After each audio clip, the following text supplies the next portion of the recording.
Part 3, the Buttonwood Blockchain Ecosystem, the Buttonwood Agreement. We the subscribers, brokers for the purchase and sale of public stock, do hereby solemnly promise and pledge ourselves to each other, that we will not buy or sell from this day for any person whatsoever any kind of public stock at a less rate than 1/4% commission on the specie value, and that we will give preference to each other in our negotiations. In testimony whereof, we have set our hands this 17th day of May at New York, 1792. The Buttonwood Agreement of May 17, 1792, established the basis of the modern New York Stock Exchange. The brokers wrote this agreement and signed it to create trust in the system through 1. Brokers would only deal with each other, eliminating auctioneers and speculators, and 2. Commissions would be standardized at 25% of specie value. In establishing a standardized closed, members-only financial exchange trading desk, the marketplace in the United States began to switch from Philadelphia to New York City. The consumer trust between investors and brokers, investors, and the bus grew as investors knew the valuation was accurate and the currency was valid. In 1817 the number of brokers had grown, and they named their trading desk the New York Stock Exchange Board. Part 4a, the Buttonwood Blockchain Ecosystem. Following the Buttonwood Agreement in the 1800s, a curve exchange began on Broad Street for the exchange of stocks. This exchange was created for those stocks that did not meet the requirements for the NYSE floor.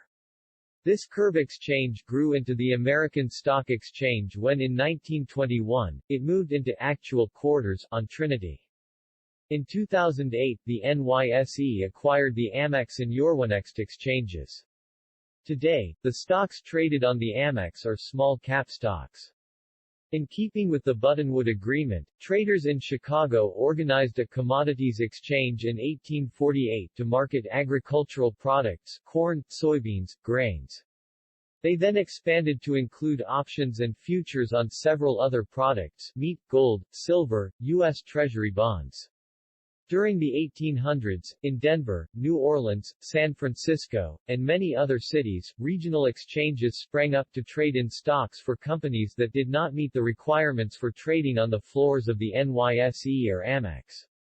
These regional exchanges allowed speculators to invest minimally with the hope of rapid growth and massive profits if and when a company prospered, and its stock value rose dramatically.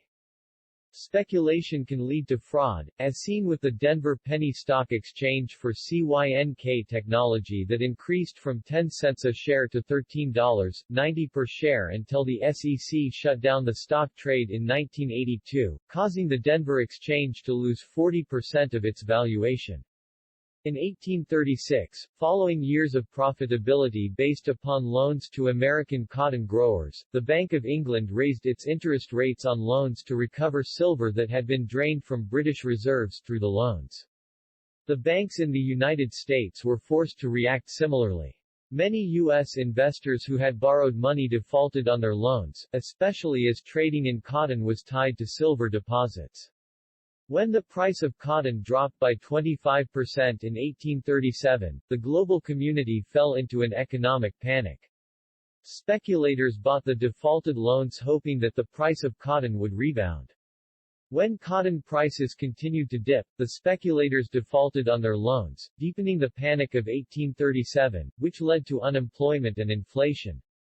The U.S. government did not intervene in this situation and allowed the markets to regulate themselves, leading to the recovery of 1843–44. With the discovery of gold in California in 1848, the U.S. economy once again became solidified and the Bank U.S. solved. Part 4b. The Buttonwood Blockchain Ecosystem. After the Panic of 1837, when many investors suffered significant losses, the NYSE demanded that companies who desired to trade stock securities within the exchange make public their finances as a condition of offering their stock to potential investors. Still, a few individuals and brokerage houses controlled the exchange. In 1863, during the height of the U.S. Civil War, the brokers dropped the term board from their TD's title as the term board held an obtuse meaning of a select few brokers overseeing the exchange. While the truth of the matter was that a few people controlled the market exchange, removing the term eased tensions with European and domestic investors. The main ideas of the Buttonwood Agreement remained in place as the NYSE grew. Brokers traded only with other brokers. However, as the 19th century progressed, the exchange sold seats within or on the exchange to brokerage houses, and the number of brokerage houses grew and grew.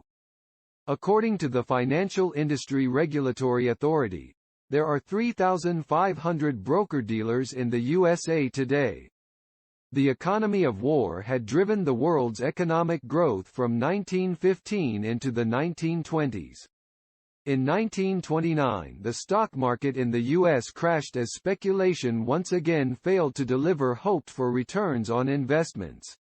In 1933, as part of Roosevelt's New Deal, the U.S. Congress passed the Securities Act to create a uniform set of rules to protect investors against fraud.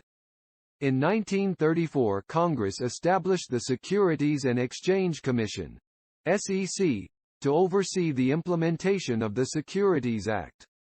In 1975, the SEC decided it was time to boost the American economy unprecedentedly.